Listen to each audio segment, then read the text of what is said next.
2022년 5월 3일 이정훈입니다. 검수완박 법안이 공포됐습니다. 오늘의 제목, 날아간 조국.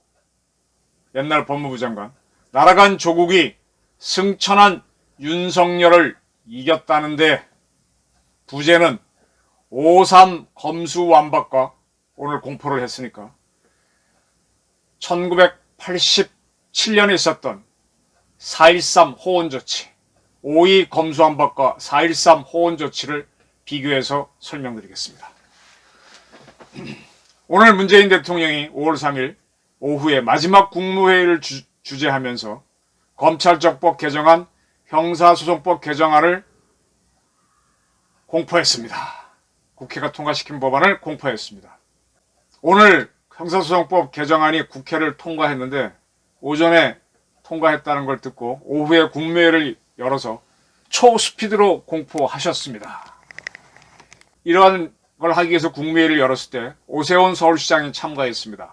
오 시장은 두 법안은 범죄 피해자 방치법이다. 범죄 피해자 방치법이다. 범죄자를 보호하는 법이다. 사회적 약자를 절망시키는 법이다. 유권무죄 무권유죄법이다. 내로남불 토사구팽법이라고 비판했습니다. 그러자 전해철 행정안전부 장관, 경찰을 책임지죠. 박범계 법무부 장관, 검찰을 책임지죠. 는 법안을 통과시켜야 된다라고 주장했습니다. 국무회의에 서울시장은 참가할 수 있습니다. 발언권도 있습니다. 그러나 그는 국무위원이 아니기 때문에 의결권은 없습니다. 때문에 오 시장이 반대를 했지만 만장일치로 의결을 한 걸로 보입니다. 민주당 국회의원들이 만장일치로 사내에서 당내에서 조홍천 의원 등이 반대 의견을 피력했지만 만장일치로 통과시켰듯이 국무위원들도 만장일치로 통과시킨 걸로 보입니다. 저는 국회하고 국무회의는 국민을 대변하는 기관이라고 봅니다. 국민을 대변하는 기관이 국회입니다. 그 국회를 더 소수로 축소한 게 의원대학제 국가에서는 내각이고 대통령제 국가인 우리나라에서는 국무회의가 되는데 이 두 조직이 국민의 여론을 제대로 반영하고 있지 않다면 대한민국 정치는 이그러집니다. 조금 이따 뒤에 설명하겠지만은 검수완박에 대한 국민 여론은 만장일치로 통과시킨 민주당 그리고 대한민국 국무회의하고는 전혀 다릅니다. 때문에 이 국무회의는 국무위원들이 국무위원으로서는 총리나 부총리나 장관급이 똑같습니다. 똑같이 그리고 자기 각자의 분야가 있죠. 국무총리는 전체를 아우르지만 부총리 이하는 기획재정부라든지 국방부라든지 전공 분야가 있지만 그걸 떠나서 전 분야를 논의할 자격이 있습니다. 심각한 토론이 돼야 되는데 입 다물고 있었던 걸로 보입니다. 이게 심각한 문제입니다. 그래서 이렇게 입법을 하는 절차, 행정 절차가 모두 마무리됐기 때문에 이 검수완박, 과거에는 권력기관 구조 개혁이라 그랬었죠.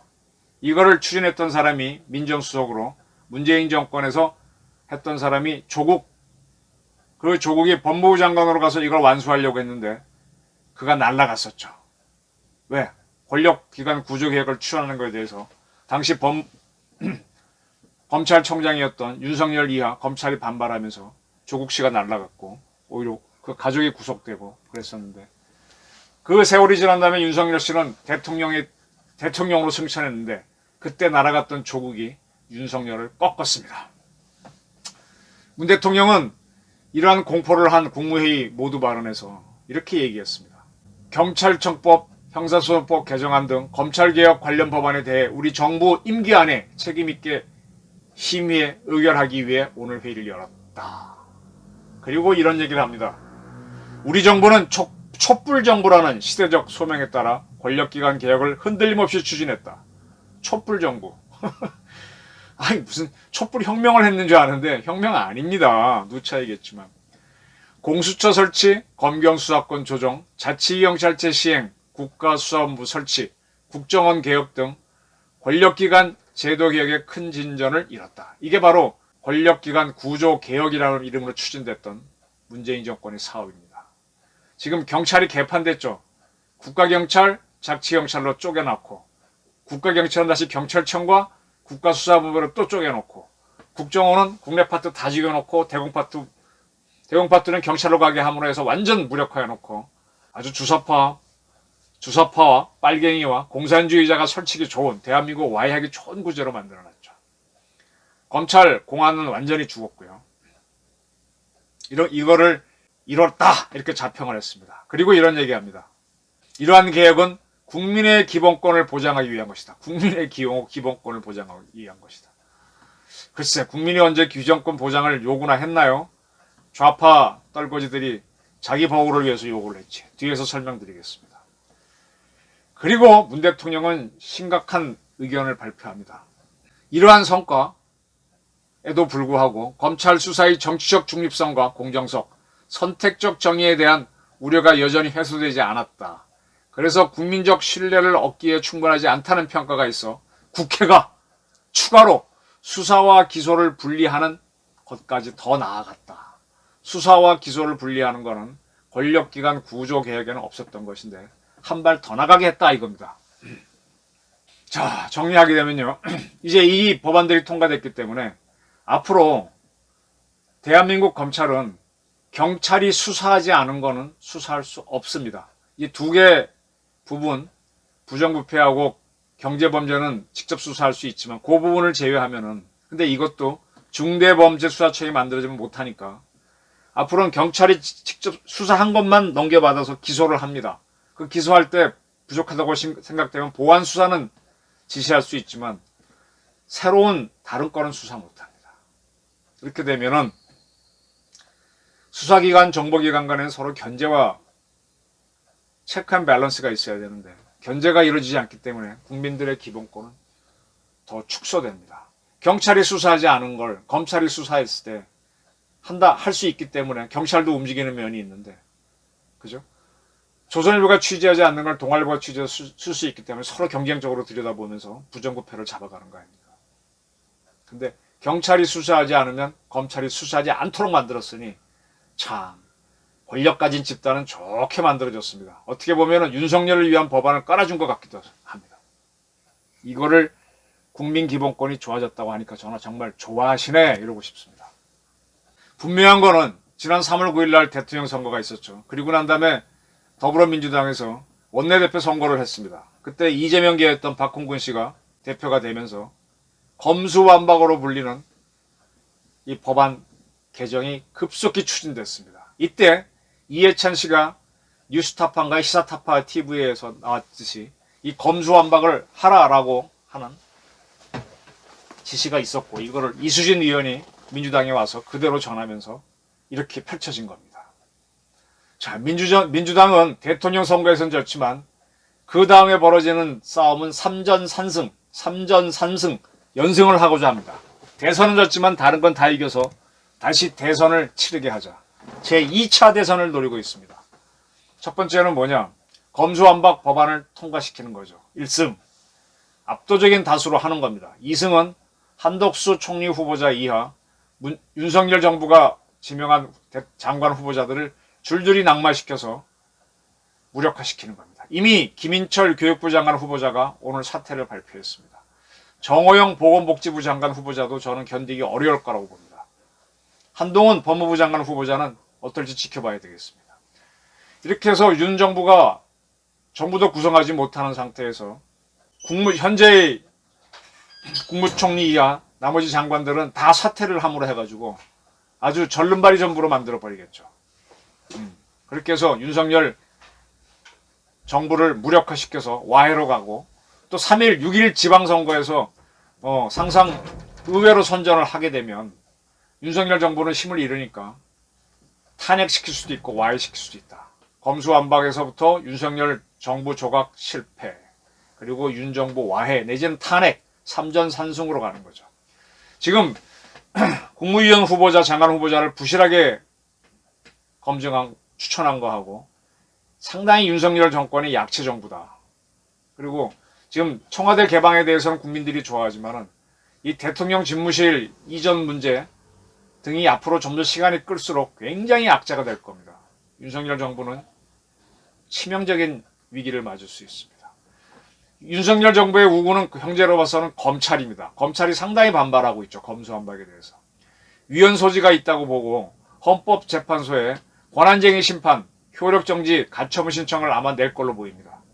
헌재에서는 헌법대로 본다면 이번에 두 법안 통과는 분명히 위헌 소지가 있기 때문에 이 싸움은 해볼만 합니다.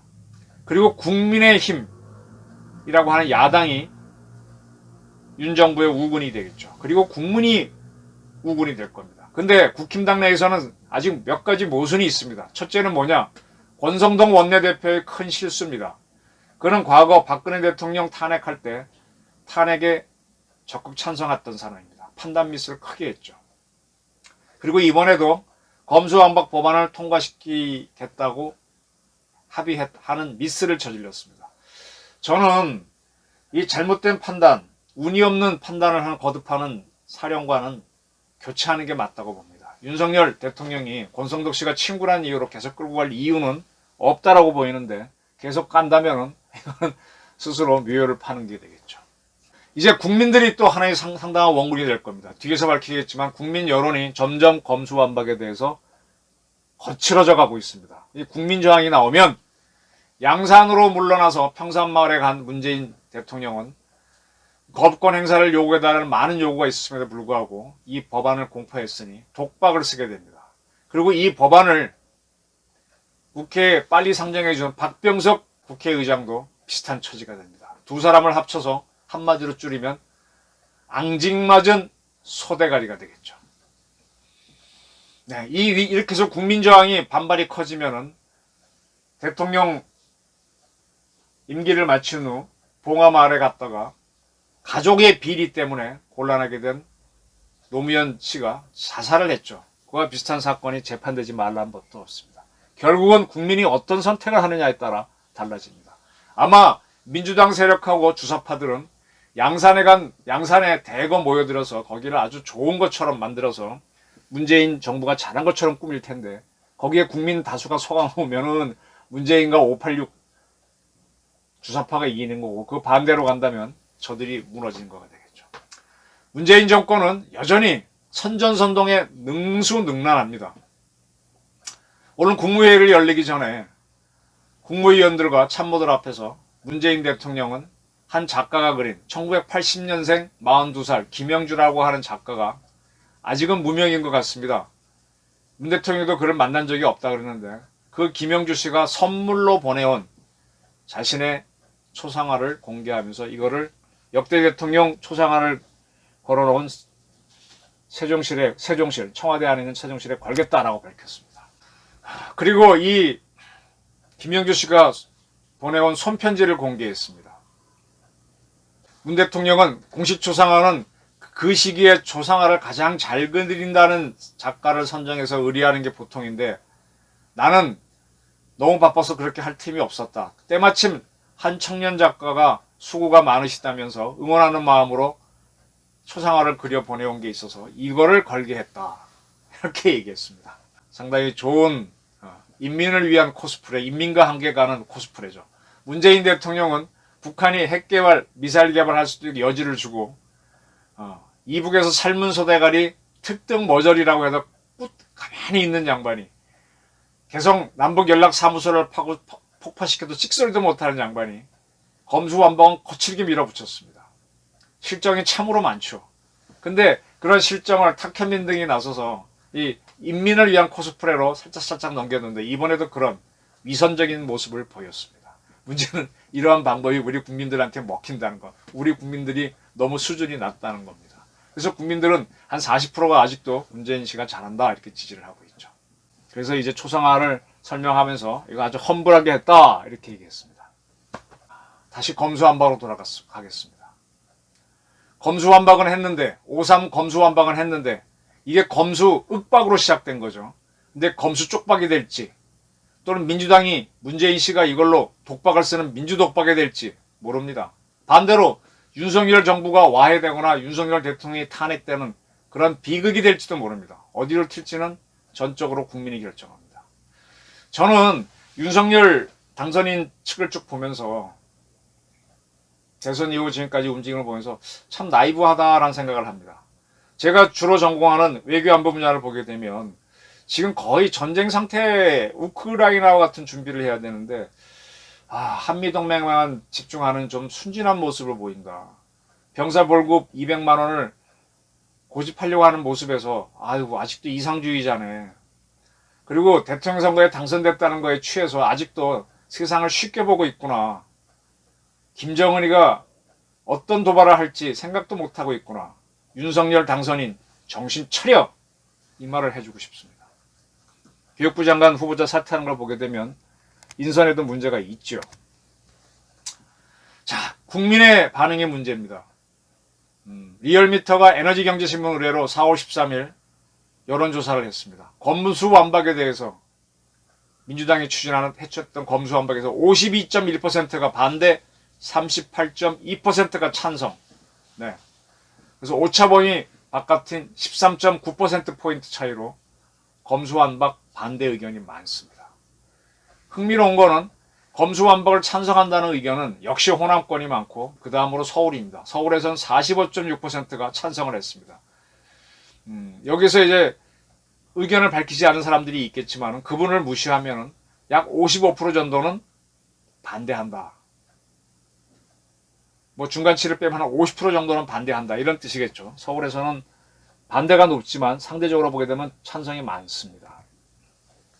4월 29일부터 5월 1일 사이 조선일보 TV조선이 케이스탯 리서치의 의뢰의 조사를 한 걸 보게 되면 이 조사는 서울, 인천, 경기 유권자를 대상으로 했습니다. 검수완박에 대해서 반대가 60.4, 수도권 사람들, 찬성이 34.1로 나왔습니다. 반대가 훨씬 많죠. 아까 4월 13일 조사했나요? 거기서는 서울에서는 한 50% 정도가 반대한다고 그때 나왔는데 지금은 60.4 반대의 별이 쭉쭉 올라가고 있습니다. 이제 이걸 공포를 했으니 앞으로 여론조사는 더 많은 사람들이 반대로 나올 겁니다. 저는 이걸 보면서 이 국민 여론이 이렇다면은 민주당 국회의원들하고 문재인 정권의 국무위원들은 그걸 대변하는 노력을 해야 되는데 만정일치로 통과시켰다. 이것은 정치적 자유행위가 될 수 있다. 요단강 건너가는 조치다. 이렇게 저는 봅니다. 1987년 4월 13일 그때 대통령 전두환 씨가 4.13 호원 조치를 발표한 적이 있습니다. 이 사건은 어떻게 되는가 하면 2년 전인 1985년 2.12 총선이 있었습니다. 이 선거에서 야당이 크게 승리합니다. 그전 선거에서는 민정당이 앞섰는데 이때 야당이 대폭 전진하면서 그때 대통령 선거는 평통이라는 데서 간접 선거를 하는 거였죠. 직접 대통령을 뽑자. 이런 주장이 나면서 개헌운동이 펼쳐집니다. 그 개헌운동이 막 일어나서 결국은 86년 7월 달에 여야가 헌법 개정 특위까지 만듭니다. 근데 이게 또 갈등이 생깁니다. 민정당에서는 내각제, 야당은 직선제를 하면서 부닥치다가 해가 바뀐 87년 1월 14일 서울대 박종철 군이 치안본부 남영동 대검무실에서 조사를 받다가 고문으로 사망하는 사건이 일어납니다. 이게 이제 그러고 지나가는데 4월 13일 날 계속 이 개헌 문제 갖고 시끄러우니까 전두환 대통령이 난 개헌 안 한다. 지금 현행법으로 그대로 간다 하는 4.13 호원 조치를 발표합니다. 이 무렵쯤에 박종철 씨가 고문으로 죽었다라는 게 터져 나오고 그리고 이제 걷잡을 수 없이 6월 달부터 시위가 터져나면서 그 유명한 87년 6월 항쟁이 일어나는 거죠. 이때 앞장섰던 세력들이 지금 저를 포함한 386 세대입니다. 주사파들의 주력들이 나왔던 거죠. 결국은 6.29 선언을 하면서 직선제를 받아들이게 되죠. 이 6.29 선언을 하면서 개헌이 이루어지면서 5공은 끝나게 되고 지금 헌법체제가 만들어지게 됩니다. 저는 5.3 검수완박이 4.13 호원 조치가 될지 않을지 궁금하게 바라볼 겁니다. 이게 윤석열 정권 와해 조치가 될지 민주독박, 검수 쪽박을 초래하는 그런 결과가 될지는 국민이 결정합니다. 현재는 조국이 2년을 울다가 오늘은 웃게 되었습니다. 근데 조국이 웃을지, 윤석열이 울을지, 윤석열이 웃을지, 문재인 씨가 웃을지 울을지 두고 봐야 됩니다. 저는 문재인 대통령을 보면서 참 웃지 못하는 사람이다. 대통령이 됐을 때는 파한대에서 하는 모습은 있었는데 그때도 눈은 좀 따로 살아있는 모습이었죠. 요 근래 보게 되면은 참 생기 없고 딱딱한 얼굴입니다. 본인도 굉장히 긴장해 있다는 거죠. 뭐 초상화 갖고 코스프레를 하고 폼을 잡고 하지만 불안불안하는 건 본인이 잘 알고 있습니다. 국민 여론과 정반대 방향으로 이해찬 씨 지시로 자신과 이미 옷값 문제, 그 다음에 사저 비용 문제, 그 다음에 이재명 씨는 버카비리, 대장동 게이트, 백현동 게이트 수없이 걸려있죠. 이걸 막기 위한 방탄법안을 한 건데 4.13 호원조치처럼 이것이 어떤 결과가 나올지 두려워서 얼굴이 굳어져 있습니다. 자, 일단은 조국 씨가 웃습니다. 윤석열은 상당히 아직도 엉성합니다. 사실 제가 윤석열 씨를 제대로 비판하면 굉장히 비판할 게 많은데 아직 시작이라 시작도 안 했기 때문에 지켜보고 있습니다. 좀 잘하기를 바랍니다. 근데 결국은 국민들이 만들죠. 우리 국민들이 어떤 선택을 할까요? 검수완박 잘했다. 박수 치실 겁니까? 이 날도종 놈들아! 하고 나오실 겁니까? 판단하십시오. 감사합니다.